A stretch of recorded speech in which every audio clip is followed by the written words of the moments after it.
Germany as a nation सिर्फ 150 साल पुराना है, पर उसको बनाने वाला था प्रशिया का चीफ मिनिस्टर जो है ऑटो वॉन बिस्मार्क। तो जर्मनी के जो रीजन्स थे वहां पे बहुत सारे पॉलिटिकल एसोसिएशंस थी, जिनके मेंबर्स में आते थे मिडिल क्लास के प्रोफेशनल्स, बड़े बड़े बिजनेसमैन और प्रॉस्परस आर्टिजन्स, क्राफ्ट्समैन जिन्होंने बहुत पैसे कमाए थे, बहुत क्राफ्ट्स करे थे। उन सब वो सब मिले और उन्होंने डिसाइड किया कि वो वोट करेंगे एक ऑल जर्मन नेशनल असेंबली के लिए। उन 18 में 1848 को 831 उनमें से इलेक्टेड रिप्रेजेंटेटिव्स मार्च करे, ऐसे जैसे वो कोई जश्न मना रहे हो, फ्रैंकफर्ट पार्लियामेंट में कन्वीन होने के लिए, जो हो रहा था चर्च ऑफ सेंट पॉल में। वहां उन सब ने एक कॉन्स्टिट्यूशन ड्रॉ अप किया जर्मनी के लिए कि वो एक ऐसा नेशन होगा जिसमें एक मोनार्की होगी, जो सब्जेक्ट होगी एक पार्लियामेंट की। होएगा वो एक राजा ही, बट उसको एक पार्लियामेंट की बात भी सुननी पड़ेगी। इन्हीं टर्म्स पे उन्होंने क्राउन ऑफर किया था फ्रेडरिक फोर्थ विलहेल्म फोर्थ को, जो था प्रशिया का किंग।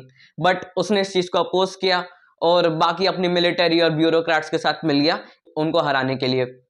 अब जैसे इस पार्लियामेंट का सोशल बेसिस एरोड होने लग गया, ये जो मिडिल क्लास लोग थे वही पार्लियामेंट में सबसे ज्यादा थे, और जो बाकी लोअर क्लास वर्कर्स वगैरह थे उनके डिमांड्स उन्होंने इग्नोर करते गए, इसलिए उनका सपोर्ट उन्होंने लूज कर दिया।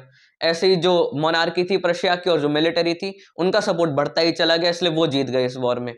इसलिए उनका जो लिबरल इनिशिएटिव था नेशन बिल्डिंग का, वो सप्रेस हो गया ये प्रशिया के मिलिट्री और उनके ब्यूरोक्रेट से, और उनको सपोर्ट मिला था प्रशिया के बड़े लैंड ओनर्स जिनको जुंकर्स कहते थे उनसे। यहीं से फिर प्रशिया ने खुद ही लीडरशिप ले ली कि हम ही जर्मनी को यूनिफाई करवाएंगे, और यहाँ अब रोल आता है प्रशिया के chief minister Otto von Bismarck का। उसने 3 वार्स लड़ी 7 साल में, ऑस्ट्रिया, डेनमार्क और फ्रांस के साथ, जिससे यूनिफिकेशन का प्रोसेस कंप्लीट हो गया।